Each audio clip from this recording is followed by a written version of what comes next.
Welcome back to our channel. In today's video, we'll be discussing how to turn off automatic proxy setup in Windows 10. Sometimes your computer may be configured to automatically detect proxy settings, which can cause connectivity issues. But worry not, as we'll guide you through the steps to disable this feature. Let's get started to begin. Click on the Start button located in the bottom left corner of your screen.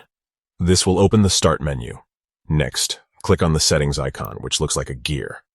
This will open the Windows Settings menu.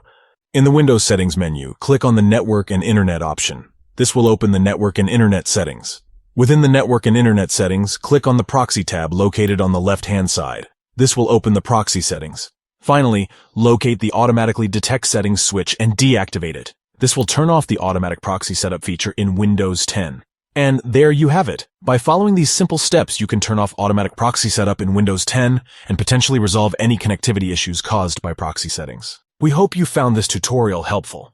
If you enjoyed this video, don't forget to give it a thumbs up and subscribe to our channel for more Windows 10 tips, tricks, and tutorials.